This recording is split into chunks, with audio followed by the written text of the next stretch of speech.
ان کے پروٹوکول نے مجھے بڑا تنگ کیا ہوا تھا. صاحب بزی ہے, صاحب میٹنگ میں. آج صاحب بالکل اکیلے ہیں اور کوئی پروٹوکول نہیں ہے. یہ کیا ہو گیا آپ کو؟ آپ تو جج تھے, آپ کا دبدبا تھا, جیسے چاہتے تھے قلم چلا دیتے تھے.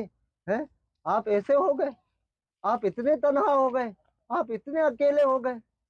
یہ کیوں؟ آپ یہاں پہ بھی جج ہی ہے نا صاحب. صاحب یاد ہے میں وہی ہوں جس کی بائک چوری ہو گئی تھی. میں آیا تھا آپ کے آفس کے باہر 6 گھنٹے کھڑا تھا, مگر آپ کے پروٹوکول والے تو مجھے اندر آنے ہی نہیں دے رہے تھے. وہ کہہ رہے تھے صاحب بزی ہے. تو آپ یہاں پہ بھی ڈی ایس پی ہے کیا؟ اب آپ ڈی ایس پی نہیں ہے؟ اب آپ کے گارڈ مجھے روکیں گے تو نہیں؟ کوئی مجھے دھکے دے کے باہر تو نہیں نکالے گا؟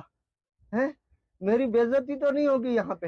آپ تو وہی صاحب ہے نا جس کا لاہور میں الگ بنگلہ تھا, کراچی میں الگ, اسلام آباد میں الگ, اور آپ کی فیملی یو کے میں رہتی تھی.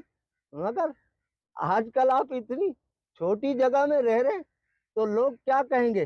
آپ کی عزت پہ بات نہیں آئے گی؟ ہیں آپ یہاں بھی تو بہت بڑے, آپ تو اتنے بڑے بلڈر تھے, آپ کا تو اتنا نام تھا. آپ تو ساری چیزیں بنا بنا کے لوگوں کو بیچتے تھے, اور اس کے بعد اس کی ڈبل فائل نکل آتی تھی. تو کیا یہاں پہ بھی کوئی ڈبل فائل ہے؟ یہاں پہ بھی آپ بلڈر ہیں؟ ارے صاحب آپ تو ہر چیز برانڈڈ پہنتے تھے. ہیں جوتے بھی برانڈڈ, بنیان بھی برانڈڈ, کپڑے بھی برانڈڈ ہیں.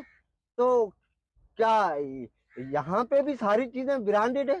اچھا یہ بتائیں, یہ جو آپ نے یہاں لگوائے میں یہ کچھ پودے, کیا یہ بھی برانڈڈ ہے؟ ارے یہاں تو مجھے نہ ڈی ایس پی مل رہا ہے, نہ مجھے جج مل رہا ہے, نہ مجھے برانڈڈ والے مل رہے ہیں, نہ مجھے بلڈر مل رہے. ارے یہ حاجی صاحب, حاجی صاحب, حاجی صاحب کچھ بولیں تو صحیح. حاجی صاحب, حاجی صاحب آپ تو بہت بڑے تاجر تھے. آپ چیزیں اسٹاک کر کے رکھتے تھے اور اس کے بعد اس کو ڈبل ریٹوں پہ بیچتے تھے. آپ یہ سوچتے تھے کہ چیزیں مہنگی ہوگی تو میں ڈبل ریٹ پہ بیچوں گا تو منافع ہوگا. تو یہاں بھی آپ ساری چیزیں کیا ڈبل ریٹوں پہ بیچ رہے ہیں؟ اور کیا یہاں بھی آپ حاجی صاحب ہیں کیا؟ جو آج صاحب مسند ہیں وہ کل نہیں ہوں گے. کرایہ دار ہیں, ذاتی مکان تھوڑی ہے.